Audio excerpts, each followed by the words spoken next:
So your own specialty trade, whatever it is you do, whatever that niche is that you're in, write down. Make sure when you're talking to a client, before you go and talk to them, make sure that you can communicate to them what the true value is that you bring to the table. Okay? And that's going to convert more people. That is going to counter whoever asked that question. I guarantee you that those sales skills will counter all fucking day long, unless they're a Class D deadbeat client or Class C can't deal with client. If they're a Class A client or Class B an awesome client or a basic client, your sales skills will always counter asking for a down payment as far as you not getting the job. Until right now, this very moment, contractors have always been on their own, not as tradespeople, but being alone and knowing how to take their business to the next level. They call us working class, they call us blue collar. They say that we don't have the smarts to become the business owner that we're meant to be. That is such bullshit. You have the ability. You're more than any of that. The question really is, where do you get the insights that you need specific to contracting to systemize your business so you can get your profits to pay for your freedom? I'm Andrea Houston. I'm going to show you how to make more profits, how to get more control, how to get more freedom in the simplest, quickest way possible without any of that bullshit. Welcome to the No Bullshit Podcast for Contractors. Listen up, level up, and if you learn something, like the video, subscribe to the channel, change your business, change your life.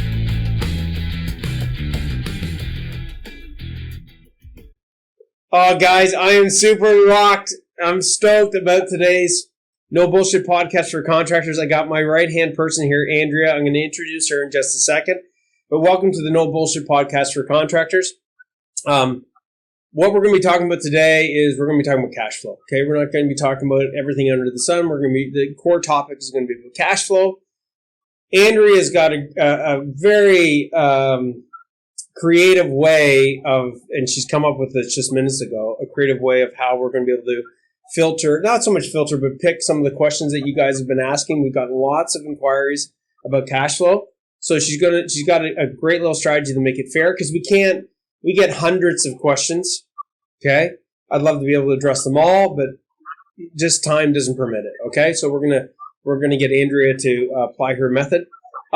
So if you're here and you're listening to this No Bullshit Podcast for Contractors, you know that you're at the right place if you, number one, are an owner of a contracting company. So there you go, check the box. If you're not, probably get off this, okay? Number two, if you're looking at improving your contracting business specific to your cash flow, that could be that you have cash flow issues. That could be that you feel like you're about to, or it could be that you don't have cash flow issues and you just want to improve things. Then you're at the right place. Okay. This truly is No Bullshit Podcast. So I'm going to give you guys my 100%. All I expect you to do is to give your 100%. If I'm asking you to participate, do your best to participate. So let me introduce my right hand, Rockstar, part of the Profit for Contractors team. Andrea, how you doing? Hi guys. How are you? So this is the first time, so I don't like to be on the front. I like to be behind of all this. So. Mm-hmm. So I put Andrea in the hot seat today. So I think Andrea's a little bit nervous today, which is awesome. I'm going to say this about nervous. Nervous is a great thing. When you're nervous about something, it means your body's giving you some indicator that you're nervous because it's real, right? If there's no emotion to something, it means that you're not either taking it in my opinion, you're not taking it seriously enough. It doesn't mean anything to you. But Andrea's nervous today, and that's awesome. So, I get a little bit nervous too. Can you believe that, Andrea? You think that's true? Oh my God. No, I don't think that's true, Andrew. I do get nervous. I do. I just hide it really well. Okay. Yeah. Okay. So Andrea, I'm going to be talking about some of the core 3 principles around cash flow. But before we do that, let's have you just explain, what did you come up with today as far as picking questions? Okay. So today, guys, we're going to do something different. I have picked some of the questions that you usually ask inside of the group. We have here the little papers. So we're going to choose 3 random questions, and Andrew is going to help giving his insights.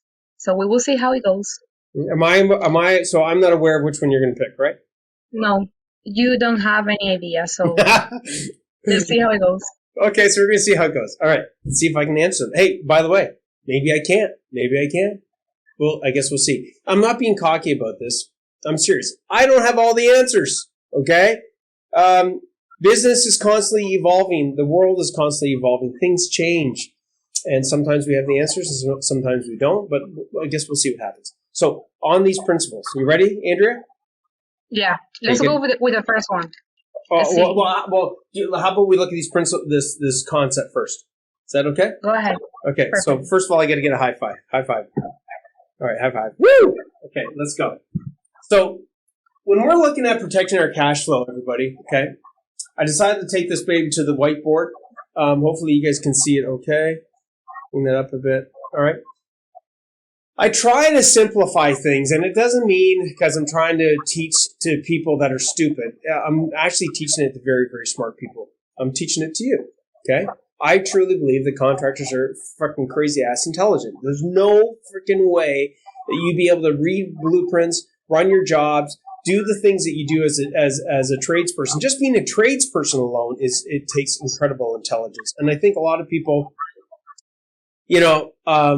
have a bit of they look down upon us as tradespeople, and I think that's complete bullshit. So where am I going with this? I try to create things so that they're a model, so that it's something that you can remember, it's something that you can apply, and I want it to be in a language that you understand, not some sort of language that's going to make me look smart and make you feel stupid, right? That to me is that's a bad way of doing things, okay? So when we're looking at this as cash flow, okay? And I don't know what those questions are going to be, but we're going to see if this model actually applies any of these questions. I don't know. Lucky. We'll see if I'm lucky today. The first thing that we got to look at, okay? The first thing that we have to look at is the money coming in. Okay? That's one of the most important things that we have to look at when we look at cash flow. Okay? Cash flow is really as simple as you put it in is like if we were to go, in versus what?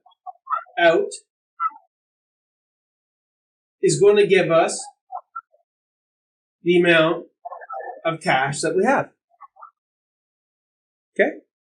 Now, there's some additional things that we can add to this part of the equation. What are some additional things that we could add, Andrea? But how could we start off with, even though we haven't done any work, how could we start off with already having money if we haven't even got, even if we haven't done any work to get any money out? What could be one way? Do you know? Would a loan be something? Yeah. Credit. Right? Some form of a loan. Okay? Make sense? Yeah. Okay? So when we're looking at this, we'll see how we apply this to these questions. But really it's a simple formula, which is in minus out equals how much cash we got. Now, is there more complicated formulas? Oh, let me just raise this up a bit. In minus out equals cash, right? So let's just use this as an example. If we had $2 come in, we had $3 going out. Let's make it simple. You're just like, Andrew, I get it. I get your point. But just got to hit on. We got $3 going out. How much cash would we have? We wouldn't. We'd have minus, right, $1. That's a problem. Okay? So we've got to make sure, like if we look at this almost like a teeter-totter, we got to make sure that we've got more money coming in than we have going out. Okay? And we have to come up with what are some of the key principles that's going to allow us to get, so what are the key principles that's going to allow us to have, what are the strategies that we have to look at that's going to allow us to get more money in. Okay? All right. So what are some of the strategies? Okay? I'm going to just touch on some of these core strategies. And you guys have to, what you want to look at here is before you even look at any numerical figures, before I even get into, you figuring out, hey, what's my accounts receivable? What's, how much work do I have coming in and all the rest of that? We have to come up with some core strategies. Okay? Simple strategies. Okay? One of the ways that we have to make sure that we have money coming in is, you ready for this, guys? You ready? You have to have enough work.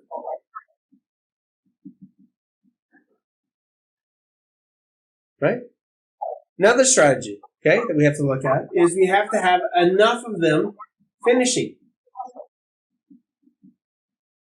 What do I mean? How many of us have got a ton of work that we've started and we haven't finished? Why is that critical? Because if we don't finish, you can't collect your money.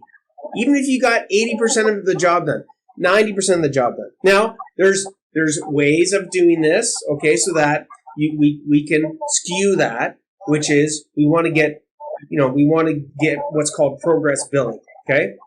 We want to apply things like, electronic payment right away, okay? So one of the ways of getting their cash in, right, is we've got to have enough work coming in. We don't have enough work coming in, any of the other strategies don't matter. Because nobody's going to give you money if you don't do work. Well, how about finishing? Well, we don't need to necessarily wait until we finish them. We want to get money up front. We want to get deposits. We want to make sure that people are going to pay us money before we fork out all this money. And this is what a lot of people don't get unless they understand trades. What happens with tradespeople is what? You fork out all the fucking money for material. You fork out all the money to pay your freaking guys, and you haven't gotten a penny from your prospect. Okay? Okay? Or in this case, your client. Okay? You have to at least want to get enough money that's going to cover a good percentage of at least your material cost. That way, if something goes sour, you've at least covered your ass as far as material costs. So you might be saying, Andrew, how do I go about doing that? Guys, it's really simple. With today's technology, okay, you can use this. You can use the bloody iPhone. You can get an app on your iPhone, right? You can use I think it's called the Square or the Cube. You can use a whole bunch of different features. Yes, it costs you an extra 2%. You're going to be like, yeah, but Andrew, I'm losing money because it's cost me 2%. And just put the 2% on your quote. What? Yes. Okay. Cash is the gas to your business. Okay. So we want to get money up front. Okay. We want to, as much as possible, get what's called progress billing. Progress billing, guys, is basically, if you look at this and simplify it, you want to break it down into different phases of your job, okay? So if we're an electrical contractor and we are, for example, doing a residential house, you want to break this down so that you're getting progress payment when you finish this 200 amp service. You want to get progress payment when you finish the roughing. You want to get, you want to get the final payment when everything's finished and you got your final inspection.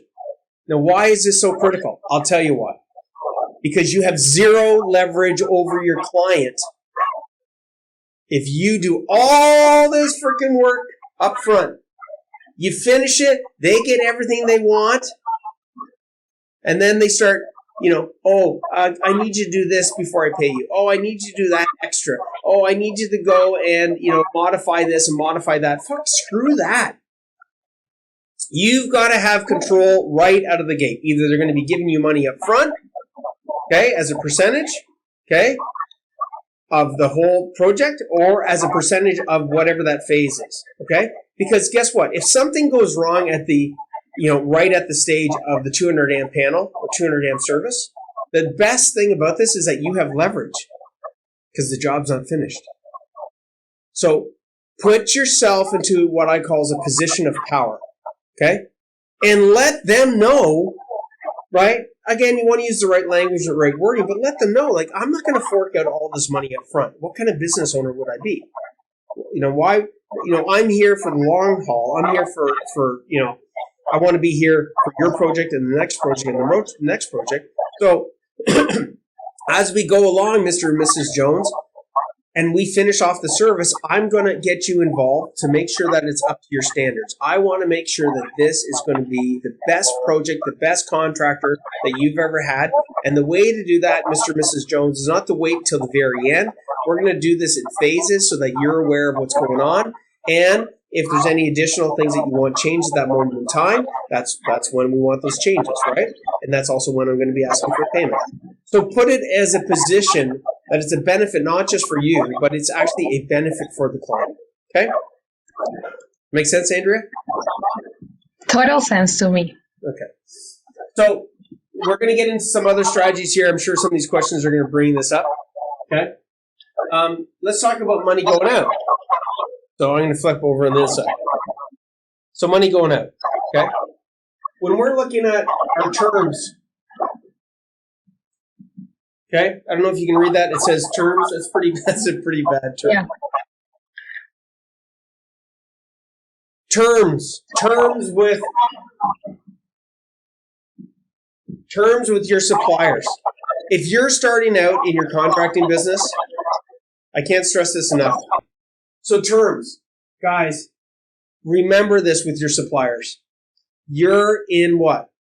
You're in a position of power. They need your business. So the terms that you set with them, don't just take it that the terms that you talk to your fellow contractor, your buddy that or the guys that you sit down and have breakfast with, that whatever terms that they have is like, you're going to get the exact same terms. No, it's up to you, and it's your responsibility to make the relationship, i.e. the terms, best suit you. Okay?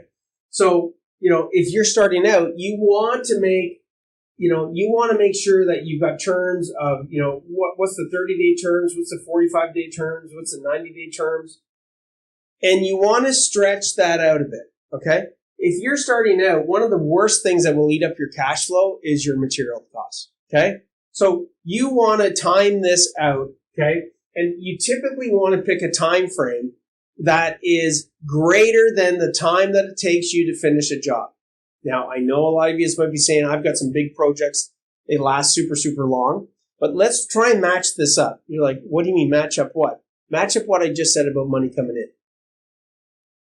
If we can get progress payments, that the time frame of those progress payments is before the 45 days. Okay?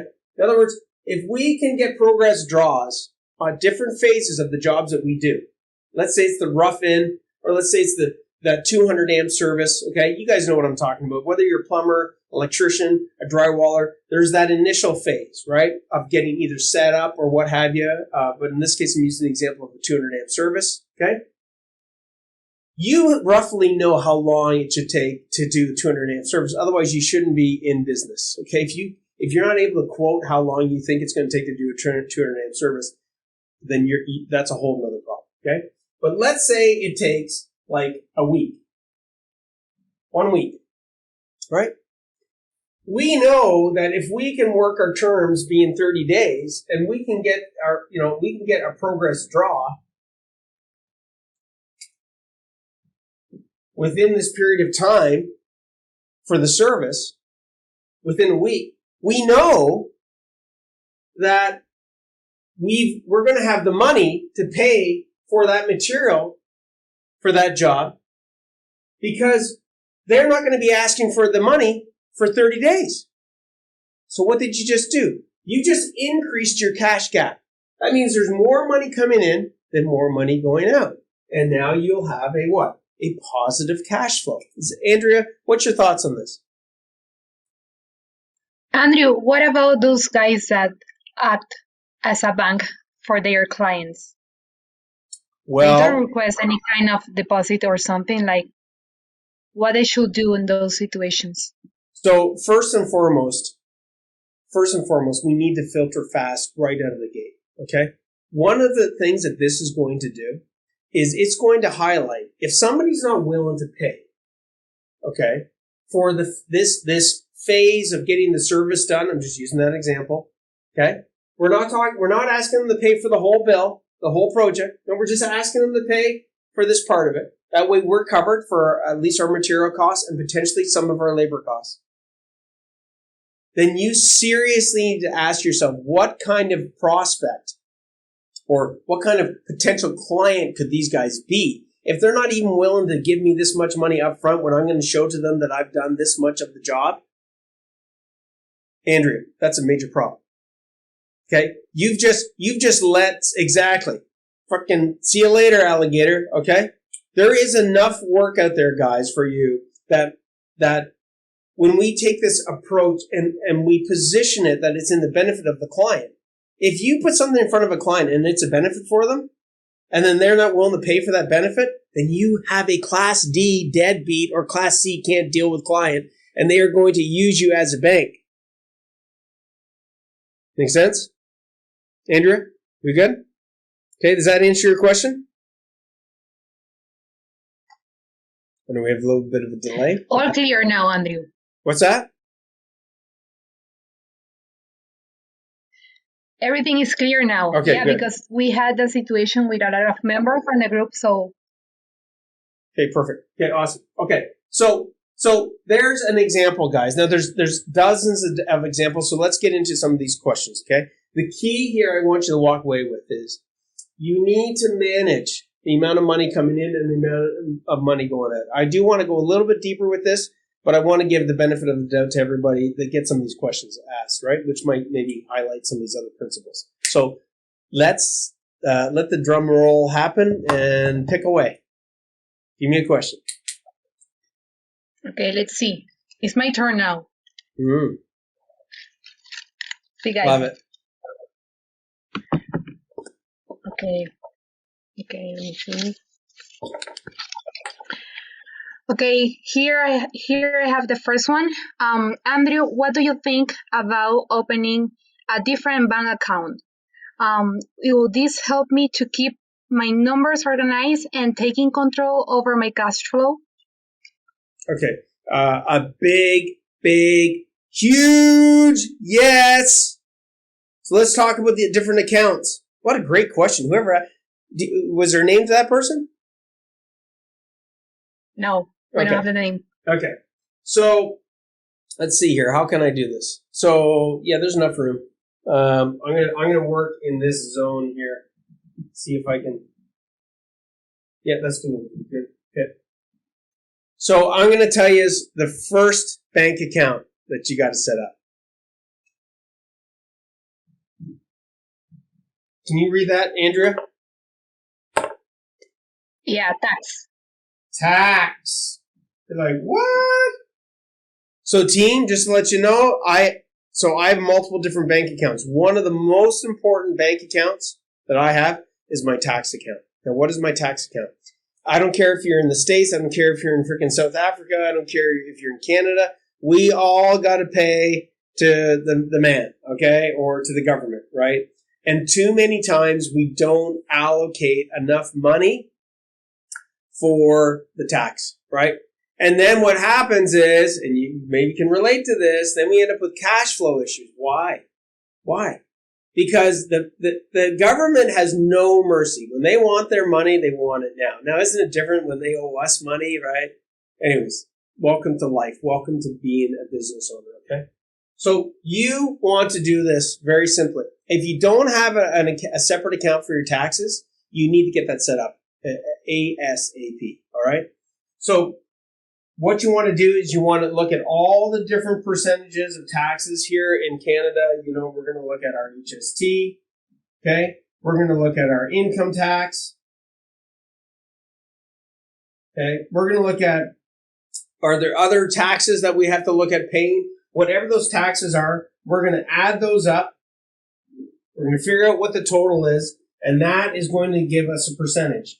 That percentage, guys, needs to be automatically, and you can have this set up with your bank. Again, go back to suppliers. Your bank is a supplier, okay? They need to treat you as a client, okay? That means you can go to them just like I have gone to them, and many of our clients have gone to them to say, hey, I need you to take, for X number of dollars that comes in, I need you to take a certain percentage and put it in there, okay? Now, you could do it manually, but somehow you need to have this bank account whereby you're holding that money, because either every 3 months, at least here in Canada, every 3 months or every 12 months, you've got to pay a certain percentage of your sales to tax. So that would be one of the number one accounts, okay? Next one. Number 2. You want to have a personal account. Number 3. You need to have a business account. Now, there are some other accounts that I'd have you set up, but basic, you want to have this set up, okay, as well as a certain amount of draw. In other words, you want to have, you look at your personal, okay, take your personal expenses, think about what your spend is going to be, and really what I'm talking about here is you want to set a personal budget. Okay, a personal budget of how much money is going to be coming out every single month. Okay, some people can break this down bi-weekly. Some people break it down weekly. If you're really, really tight on cash, you've got cash flow issues. Your window of which you look at needs to get narrower and narrower and narrower, because if your cash is really tight, you've got to then maybe look at it from a weekly basis. Okay, some people have to look at it daily, until you get yourself enough momentum and enough cash flow happening, positive cash flow, that then you can start looking at it bi-weekly and looking at it monthly, okay? So you want to set a budget, okay? So, how much spend is going to be coming out to pay for my overhead at my house, my bell, my internet, my food expenses, things of that nature. So many times, all we have is one big bank account, and then we just don't even know where our money is going. So one of the key things about having multiple bank accounts is it defines more clearly what money is coming in and what money is going out specific to that. So what money is going in and money going out regarding personal? What money is going in, what money is going out regarding the business? What money is going in, what money needs to go out regarding taxes? It comes back to the same basic formula. Okay? And now what you can do is you can then start to get a much better, clearer picture on how you can manage your money, because it's actually being managed better, right? So instead of managing it as one big bank account, you can't manage that, okay? Now, are there other bank accounts? Yes, I would recommend that, but for today's discussion, to make sure everybody gets the answers, let's just deal with that, okay? So hopefully that was helpful. Andrea, did I and it's okay, Andrew, you can say, Andrew, you sucked at answering that question. We good? We are good. Let's move on with the next one. All right. Here. Let it rip. Okay, so this is a good one. Andrew, when you land a job, how do you usually collect money? We need to cover too many expenses and we don't have enough money in the bank. And our client is telling us he will pay once the job is fully done. Okay. What do you recommend? So you're not going to like what I'm going to say, because you're going to go, Andrew, you're not addressing the issue real time. I'm going to address the issue real time, but I'm going to say first and foremost, back to what I said earlier. I didn't know you were going to pick that, but what did I say earlier? If somebody is not willing to pay you for a progress draw on something that you're going to show to them that they've gotten their money's worth on that particular part of the phase of the project, like here's the service, here's the panel, here's what it looks like, it's ready to go. Here, we need our money, to make sure that we're running a successful, profitable business so that we're actually able to finish this project. I mean, you're not going to say all that to them, but let's just be clear, right? From business owner to business owner, those listening in, you've got to filter those people. If they're not willing to give you that money up front, that's reasonable, then that means they're not being reasonable. And who wants to deal with an unreasonable freaking client? Not me. No way. Fire those clients. Fire them and don't engage with them. This is why. Let me give you this. I'm passionate. You can see I'm fucking getting passionate here. The minute that phone call happens, okay, Number one, you need to assess right away. I call it filter fast. You need to have a filter fast process. Okay. So to answer your question, you've got to have a filter fast process. Okay. You've got to have a series of questions in the right order. Okay. And probably about the sixth one down. We have this for our champion CEO clients. You've got to have a sales process. Okay. Whereby when you're talking with these people, you're asking them the right questions, which is, hey, Mrs. Jones, what's the time frame you're looking at? So you guys might want to write some of this shit down. What's the time frame you're looking at? Because if the time frame doesn't meet your availability, then you're wasting your time. Okay. When are you looking at making a decision? Oh, I don't know. Pie in the sky, Neverland. Okay, I'm fucking Peter Pan in Neverland. Okay. Bye. Have a nice day. Versus like, I'm looking at making a decision in 1 month from now, and here's the project that we're looking at, and this, right? You guys get what I'm saying? Okay. Then as we go down, I'm just going to skip a couple of the questions, and we're going to get down to number 5. So Mr. and Mrs. Jones, it looks like, remember I said in the beginning, by the way, you might want to write this script down. And the beginning of the call, I'm going to go back a little bit, go something like this. Hi there, Mr. and Mrs. Jones. Yes, it's nice to talk with you. I've got a series of questions that I want to ask you to see, if or how I can help you. I'll be straight up with you. I'm not sure if I'm a fit for you or if you're a fit for me, but I have a series of questions that I want to ask that really helps me identify whether or not, it makes sense for us to work together. If that's all right with you, do you mind if I start asking you some of the questions? What did I just do there? I didn't say to them, yes, I'm the right person.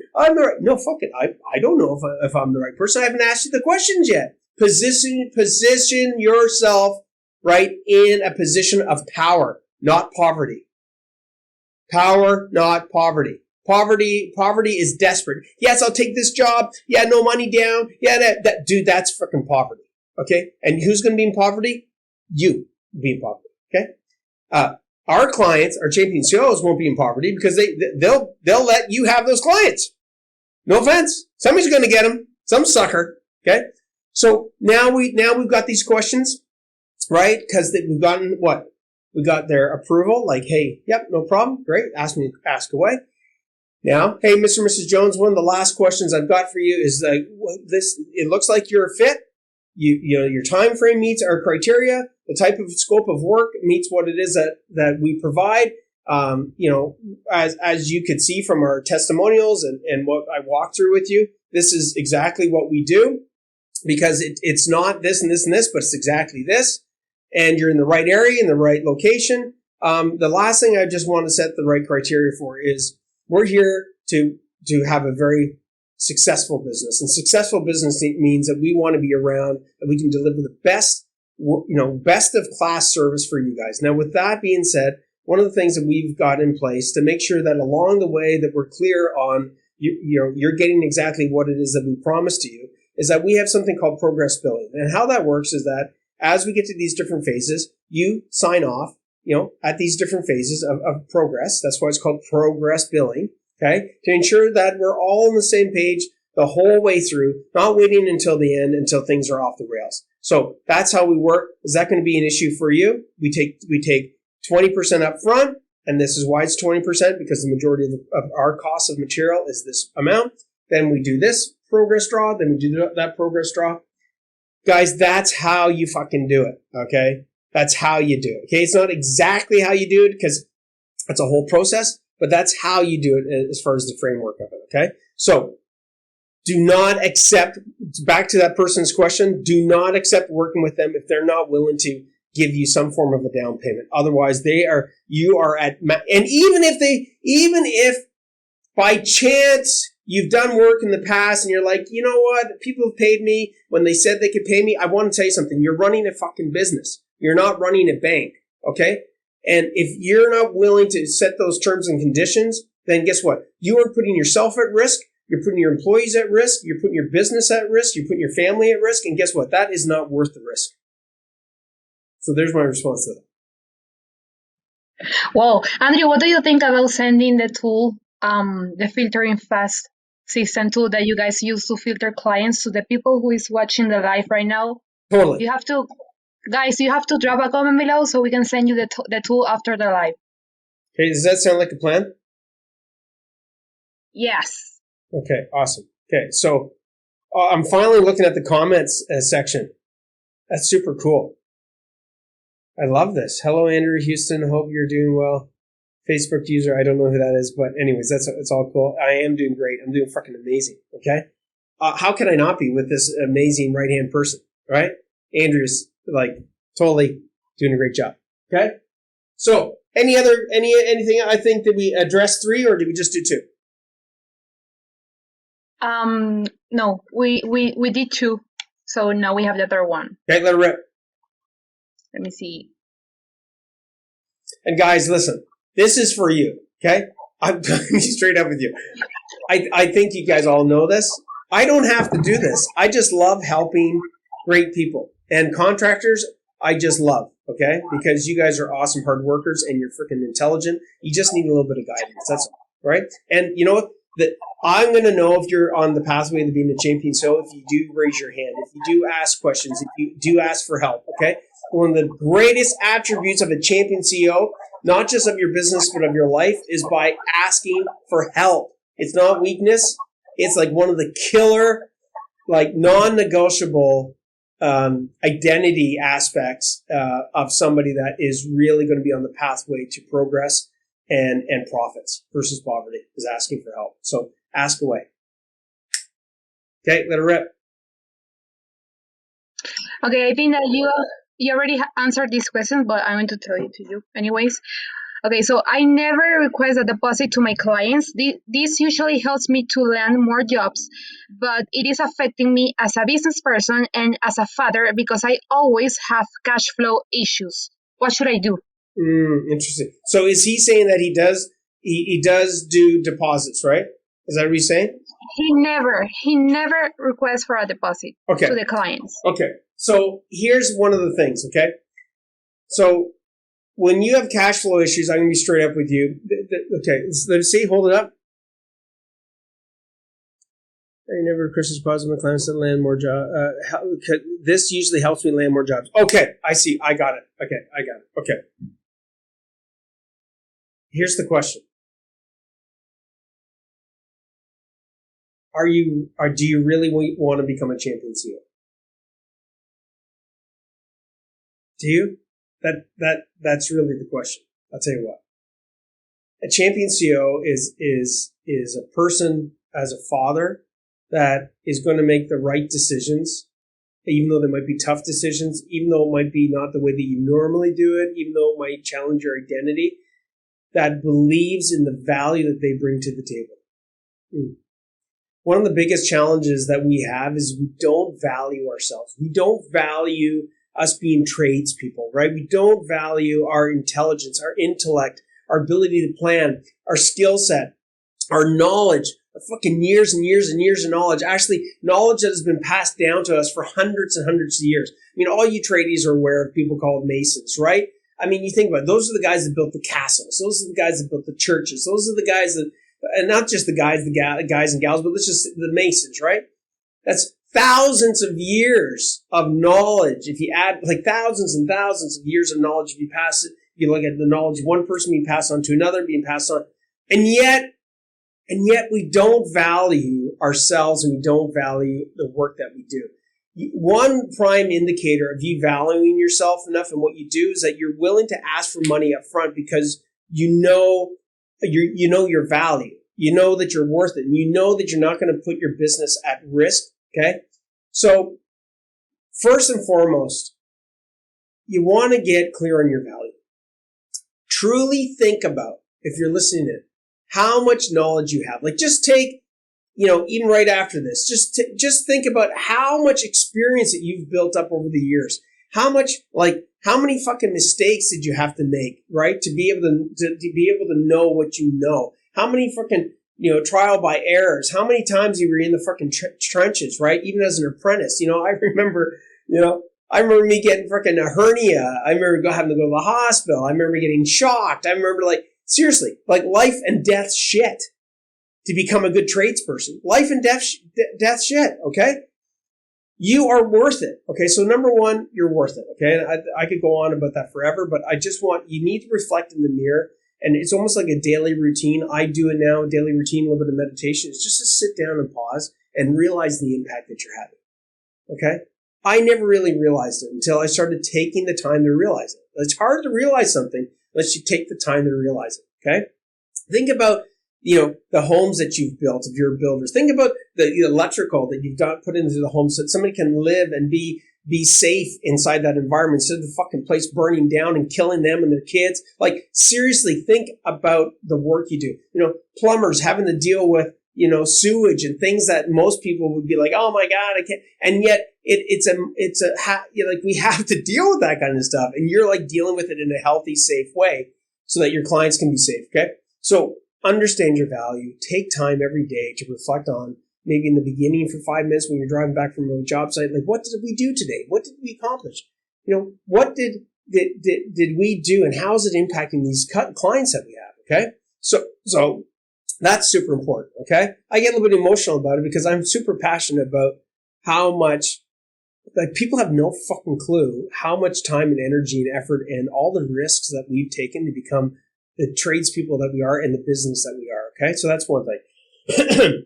As far as your conversion rate goes, then either you've got to increase your sales skills and converting, whoever that is that asked the question, okay, to really, truly provide the value. Do you really explain to your clients what it is that you do? Do you really, if you're a fucking installation contractor, explain to them, we do these different tests and we do this so that you don't get mold, because if you get mold, you're not going to see it. Your kids are going to get asthma. I mean, do you really explain to them? Because too many of us, we expect people to we think that people know what it is our value is. How could they ever know our value if we don't explain it? Right? We're fucking tradespeople. They're not tradespeople. They don't know what it is that we do. They need to know more about what our products and services are and how we go about applying them and installing them to the point that they see our value. Otherwise, fucking nobody's going to see our value. Okay? I can't expect even a plumber to know what I know as an electrician. On top of that, I don't know. I never did that much residential. I did some. I did some commercial. I'm a robotics guy. I did fucking robotics. I know the value of robotics. I know what that does, but I need to explain that. So your own specialty trade, whatever it is you do, whatever that niche is that you're in, write down. Make sure when you're talking to a client, before you go and talk to them, make sure that you can communicate to them what the true value is that you bring to the table. Okay? And that's going to convert more people. That is going to counter whoever asked that question. I guarantee you that those sales skills will counter all fucking day long, unless they're a Class D deadbeat client or Class C can't deal with client. If they're a Class A client or a Class B, an awesome client or a basic client, your sales skills will always counter asking for a down payment as far as you not getting the job. Because that whole process, that whole explanation of getting the down payment, it should be looked upon as value. It should be looked upon as a benefit, right? Like, what fucking client wants you to do work whereby they only find out where things are at the end of the day? What? That'd be like paying for a baseball ticket to go see, professional baseball players, and they go, "Hey man, yeah, show up. Yeah, you get to watch the first inning, and then we're going to kick you out, and then come back on the 12th inning, and that's your money's worth." It doesn't work like that. You want to see every inning, right? You want to see the action. You want to see the progress. You want to see what's being accomplished. You want to look at the scoreboard as a client. Well, that's what your job is. And if you can make that an amazing experience at each one of those steps, I'm going to tell you what you're going to get. You're going to get what's called a raving fan. You're not going to get an advocate that just talks about you whenever somebody says, "Hey man, do you know a good tradesperson?" You're going to get fucking raving fans that can't stop talking about you. Why? Because 90% of contractors out there don't know how to sell. They don't know, number one, they don't know how to sell, period. And they definitely don't know how to sell value and what it is that they're asking for and what it is that they're providing. Okay? So make sure you improve your sales skills. Okay? That's one aspect of it. Second aspect of it, okay, Andrea, is what? You've got to get more leads. You've got to get more leads. If you're not getting intentional referrals, if you're not doing 5 grid by 5 grid marketing, what the fuck is that? That's if you take a house that you're working on or a building you're working on, I don't care if it's commercial, industrial, residential, and do a 5 block. That means a 5 block radius of letting those potential prospective clients, okay, be aware that you're actually in the area and that you're freaking doing work. How would they ever know? And so many guys are like, yeah, we did a job here, then we do a job over there, then we do a job over there. Fuck, wouldn't it make a way more sense that we just knock on doors, or we put, hey, I'm working at 37 Moore Street or wherever the location is. We're working for Mr. and Mrs. Jones. This is kind of the job that we're doing. Just want to let you know we're in the area. Like, guys, come on, right? And that is a little bit old school. But you know what's funny? New school works as far as social media. It's fucking killer, no filler. Okay, if you get that right, you can dial your marketing up and dial your marketing down. So that's freaking huge. Okay, but old school has been forgotten. Old school is one of the magical places that people have they don't do anymore. And we need to do that. We need to get written referrals. We need to go and knock on doors locally. Make it part of your guy's fucking job. We need to put lawn signs there. Really? But Andrew, I do social media. I don't need lawn signs. What do you mean you don't need fucking lawn signs? Why wouldn't you put something that's like $50 on a lawn or on a commercial property or or even get your trucks just a simple logo and what have you on the truck, so when people are going past, they're like, hey man, they're doing a job for Mr. and Mrs. Jones. Like, seriously, guys, my pool, my eavesdrop, my fence, my freaking furnace, my was all because of what? Because of other tradespeople in the area doing work that were referred to me. Go figure. Okay? Anyways, there you go. There's number 3, Andrew. Good? Andrew, what about if we answer a last question and then we will send the guys who are watching the live, please comment on the comment section so we can send you the tool. Okay, so there might be some people that just joined. So Andrea, what's this tool all about? To filter class D clients. That's right. So you can fire them. To the dump. To the ditch. Put the D's to the ditch. Right? Make sense, guys? And you got to do that as fast as possible. Like I'm telling you right now, think about this. Oh my God, Andrea. I'm on a rant. One Class D client, I fucking swear to God, one Class D client will take away several Class A clients. Why? Because you're going to be chasing them for money. They're never going to be freaking happy. They're going to take way too much of your time. They're going to make your freaking employees feel like shit no matter how good of a job that your employees are doing. So they're going to create a negative environment. They're going to reduce the efficiency of your guys because of the environment that they create. And on top, they're not going to pay you. Now think about all that energy. Right? Think about all that energy and you just shift it over to dealing with Class A clients. Guess what's going to happen? Class A clients generate Class A cash flow. Class D clients create Class D cash flow, which is what? Debt. Debt. Over here, okay? A is freaking A fucking plus cash flow. Right? Make sense? Okay, what do you got? What's the last one? Okay, you could say it, read it out.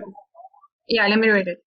So, Andrew, do you have any advice you could give to someone who is starting his business and doesn't have enough money in the bank? Okay, doesn't have enough money in the bank. Okay, look, if you're dealing with a situation where you don't have enough money in the bank, you've got to really get a grip on your cash flow situation. Okay. So the only way going back, okay, and by the way, yes, maybe some of you guys aren't thinking this, maybe nobody's thinking this, but I'll tell you what, I could show you a formula that's way more complicated. But if we can't get this right, why look at stuff more complicated? So to answer your question, whoever that is, the only way to improve your cash flow is by doing what? What did we say, Andrea? Getting more money in and less money, what? Out. So in order to adjust, those are dials. Like dials in the cockpit. Like we're driving this Formula 1 car, right, we got these dials, right? Your job is to control the dials. I will stress that.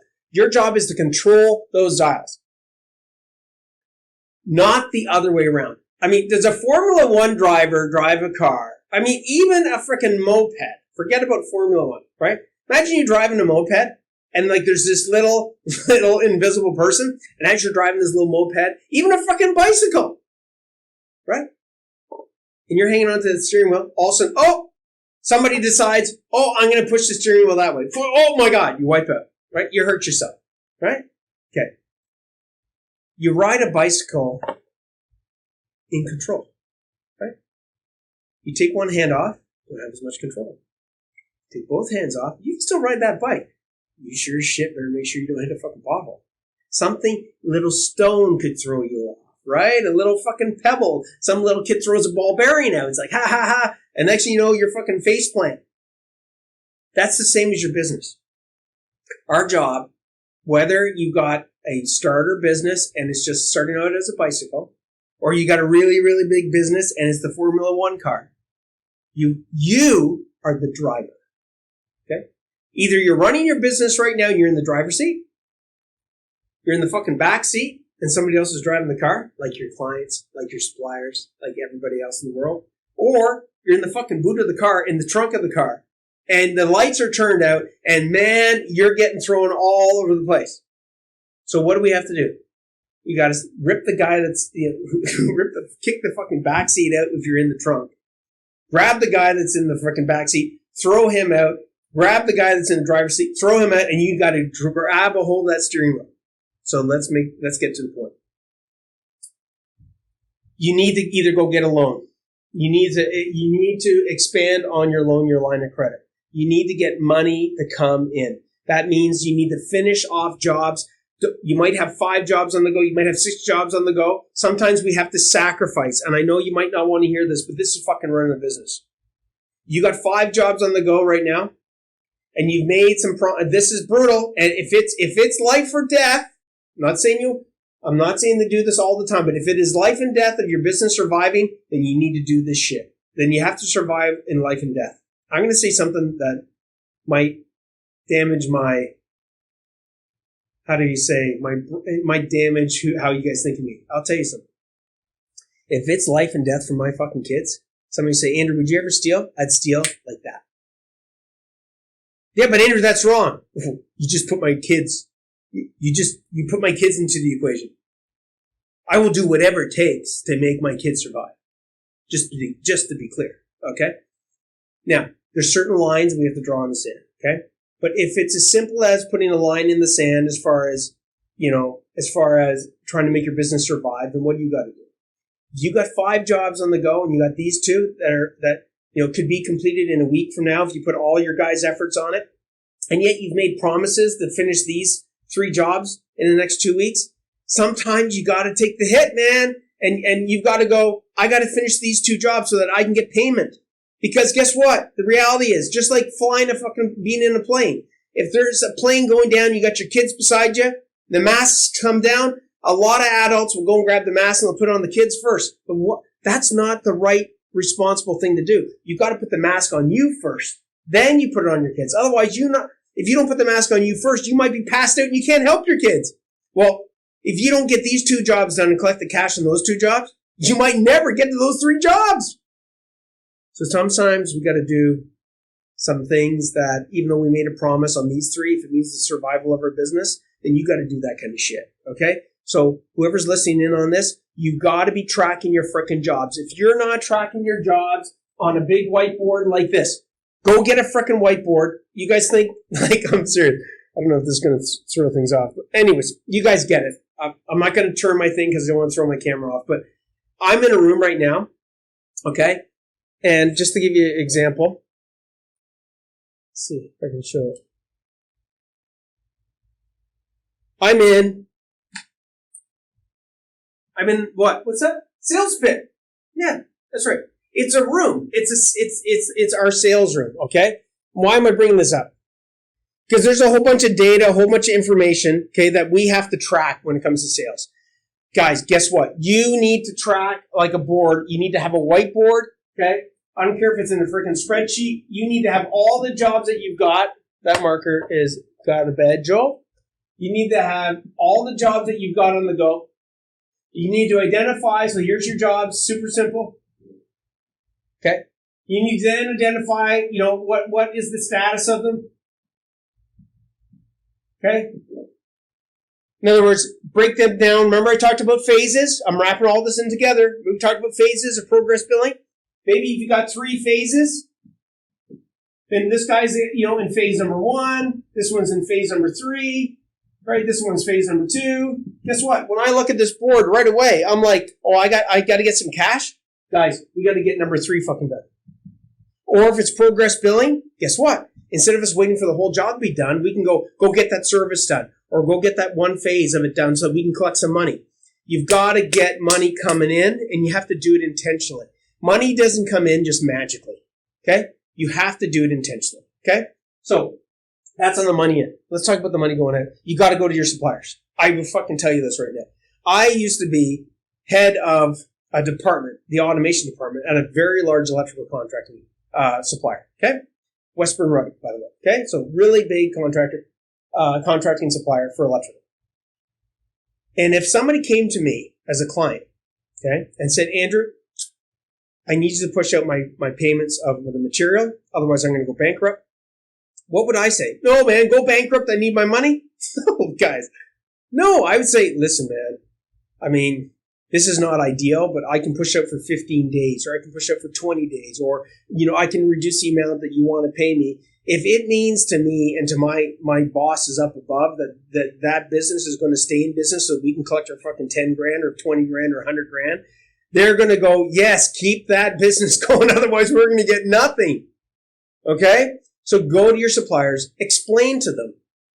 It's okay to explain to them. You don't have to give them the exact details, but explain to them the situation. Hey, guys, I got a lot of jobs on the go, and this is where that job board would come up. I've got 18 jobs on the go. I got 5 jobs on the go. I'm finishing off this job and this job. So when you start communicating to them in a little bit more detail and sharing a little bit, this is like sharing with that client, in the beginning I talked about getting your progress billing, right? This is the same thing, but with your suppliers. Explain to them. Don't be an asshole about it and go, I'm not going to pay you. Trust me, they remember that. And I'll tell you what, how many of our clients have gone and done that, our champion CEOs? They've gone to the suppliers. They told them what the situation was. They came through on what they fucking said that they would do. And now, next thing you know, they get to do what? They increase their line of credit, right? They become one of their Class A clients because they've got communication on the right level. Now they talk about different jobs. They're actually using them as a relationship. They're actually looking at them as a team member versus just a supplier. Treat your suppliers like they're part of your team. Share with them your situation. They are there. It's in their best interest for them to help you out, but they don't know what you don't know. And if you leave it too late, then they have no ability to help you out because you just put them into a situation that they can't, that they have no flexibility with. Okay. So have a great relationship with your suppliers. So that person that asked that question, increase your cash flow in, like we talked about, with some good strategies, line of credit, finishing jobs that need to get finished. If you've already got progress billing, put into play, get the jobs done that are closest to that next draw. Okay. Be real with yourself that yes, you might have some people that are going to be pissed off with you and upset with you. Welcome to fucking business. It's better that than going out of business, and guess how pissed off they would be if you went bankrupt. Okay? Next is, make sure you lay out your jobs so you have control and visibility of what phases they're in, so you know what phases of cash flow they're in. Okay? Write that down. And as far as money going out, make sure you dial back on your spend. Okay? Don't let your fucking guys, last little thing, don't let your guys be out there with a credit card spending all fucking day long. No. You need to get approval. You need to dial in. Start looking at your cash flow, not monthly. Okay? Start looking at your cash flow from a weekly basis if you're in a cash strap situation, and get through that week. Focus in on the week. Don't fucking think about 12 months from now. Just focus in on, I'm going to get through this week. And these are the strategies I'm going to do. Okay? The next week. This is what I'm going to do the next week. Like, focus on the period of time that you've got control over. Okay? And that brings me to one of the last things. You gotta default this shit, guys. I covered off a lot of stuff today, okay? But they're core principles. And they're core principles that, if put into a calendar in a habitual way, hey man, every Monday I look at my accounts receivable. Every Tuesday, I do my collections. Every Wednesday, I do my invoicing. and you make it a fucking habit, then guess what? Your cash flow becomes habitual. What? Yes. Habits create habits. Cash flow habits create what? Positive cash flow. Habitually. That's what we do. Okay? These are all core principles that no matter whether you're fucking Bobby in the truck or you're fucking Jimmy in a 150-man employee company, these are all core principles that you have got to follow. You have got to follow these things. Pause the freaking video, right? This podcast. Pause this thing. Get to a point where, there's a strategy that Andrew said I need to apply. Pause it. If it's a point in this video where I was talking about scripts, pause the fucking thing, write down the scripts, and now the next phone call you take is like, hi, Mr. and Mrs. Jones. I have a few questions to ask you. Notice how I would say the same thing over and over? Because that's the same script that if you guys want to become a champion CEO, you guys were interested in us helping you, it might freak you out when you get on one of the calls with our salespeople and they go, right, I'm not sure if we're a fit. I'm going to ask you a series of questions. Would that be okay? And you might be like, that's what fucking Andrew said. Well, yes, because I don't know if we can help you. They don't know if they can help you unless we ask a bunch of questions. And now who does that put into the position of power? You, because you're not a desperate contractor anymore. You're authentic. You're honest. Because honestly, unless you ask a bunch of questions, how would you know if they're a Class D client and how would you know if they're an A client? You're not. Stop being desperate, okay? And let's step it up and dominate by being a champion CEO. And thinking like a champion CEO starts with acting like a champion CEO. Okay, Andrea, I know we went on long on that one. What's your thoughts? That's nice. Guys, if you want us to send you the tool, please comment below so we can send it to you after we finish this live. Okay, awesome. So, should I wrap it up now, boss? Okay. So here's what I want to leave you off with. Okay. Being a champion CEO, everybody, starts with what's in between these ears. Okay. And it is a work in progress. Okay. It takes a lot of fortitude. It takes a lot of resilience for you to even be on and in this group. I know that you've gone through hell. I know that you've struggled. I know that there's a good chance that you're currently struggling. Maybe some, definitely some more than others. Some are fucking in a really, really bad situation. But I'm going to tell you this. You can change it, okay? But it starts with your mindset, all right? If you've gotten this far without these strategies, honestly, think of this. No matter what situation you're in, you're still in business, right? So you're not out of business. You're still in business. So you've gotten this far. Right? You're listening to this. That's a fucking great sign, okay? Because there's the other option, which is, you might not have been here because your feet are in the ground and life's over or your business is over. So you're here. So now ask yourself this next question. If even I applied only 2 out of the, I don't know, how many strategies do you think we covered up? 5, 6, 10? Right, okay? And for free. Right? For free. Why? For free. Well, Andrew, why are you giving out all this shit? Because I care about you. Okay? Because I was in your situation, but I didn't have fucking help. Okay? And I had to figure this shit out pretty much on my own. Alright? I'm not going to do the woe is me story, but you're not alone. You're in a group of over 9,000 people. You're listening to this podcast, and these fucking strategies work. So just pick one at a time, okay? Pick one at a time. Pick the easiest, so I call it the ice. Pick the one, write this down, guys, ice. Where am I going to put that? Down here? So Andrew, you might be asking, where do I start, right? Would that be a good question, Andrea? Okay, and then we'll wrap this video up. So where do I start? Ice. We're going to apply some ice to this, just to chill things out. Which strategy is going to have the most impact? So ask yourself, you're listening to this, you rewinded it, you fucking listened to it in your truck a few times, right? Which one do you have the most confidence in? Like, hey, Andrew, when you said that, I could do that. I know how to do that. I can do that. I just haven't done it. I haven't taken the time. Perfect. So most impact, okay, most confidence. How about E? Do you want to go for E? Any guess on E, Andrea? Do you have a guess? No? Energy. Which one is going to take the least amount of energy? Oh, I could do that. I could make that phone call to the supplier while I'm driving my fucking truck. Boom. Make it happen.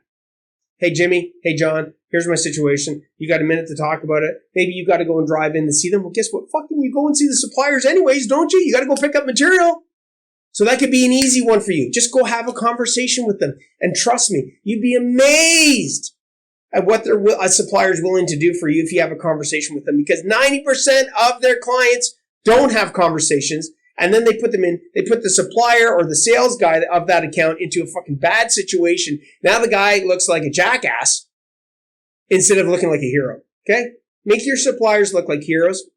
Make your clients look like heroes, and you'll become a hero. Okay? So, what's going to have the most impact? What do you got the most confidence on? What is going to take the least amount of energy, not the most amount of energy. Okay? We good, Andrea? Okay, I think you rocked the house today. I think that was awesome with the hat thing. So everybody listening in, thank you, Andrea. Papers. Lots of them, right? Lots more of them. A lot more questions. But hey, we only got so much time, right? That's right. Next time. Okay, Andrea, where are you calling in from? Where are you located? Right now from Mexico. Oh, Mexico. By the way, I asked that question for a reason. I don't know if you guys are interested. Maybe we should talk about how you guys can get help outside of your own area and find A players. I don't know. If you're interested in that, guys, just say A players remote. And if there's enough people that comment, maybe I'll talk about it. Okay? And also in Spanish, people. Okay? If you need help with the Spanish, we are here too. So love it. En español. Love it. Okay? Killer. No filler. Okay, guys. I'll catch you on the flip. Andrea, I think we're good. So, guys, welcome to, not welcome, but here's another freaking Rockstar podcast with my Rockstar with me. And hopefully you guys found that very beneficial. If it's just the audio you're listening to, then that's cool. But there's also video to this. I think it's in YouTube or something like that. And I don't do any of the posting. So I guess they can also watch the video too, right? Andrea? On the YouTube channel. Yeah, YouTube channel. From for Contractors, yeah. Are you able to put a link to it in the thing? Yeah, we'll do. Okay, awesome. Okay, guys, catch you later. Again, if you want that tool, just comment. Give us the Filter Fast tool. If you want some help, comment. If you need some help on this kind of stuff, where you can have a one-to-one call with one of our strategists specific to contractors, guys that have got experience in the contracting field, guys that have applied these things, then just reach out for help. We're here to help you. Again, I don't know if it's a fit or not, but one thing that I do know is that they're going to give you specific information specific to you and your situation. Okay? So, catch you later, Gator. Till next time, Andrea. Later. Ciao. Hey, Rockstar, I hope that you enjoyed that one. I mean, if you did like this podcast, leave a review, leave a comment. This will help us a lot to keep you bringing the gold, allowing you to delegate, dominate, and deliver so you can take your contracting business to the next level. Now, make sure you subscribe, get the latest teachings and insights, and we will see you back here for another No Bullshit podcast. No, seriously, no bullshit.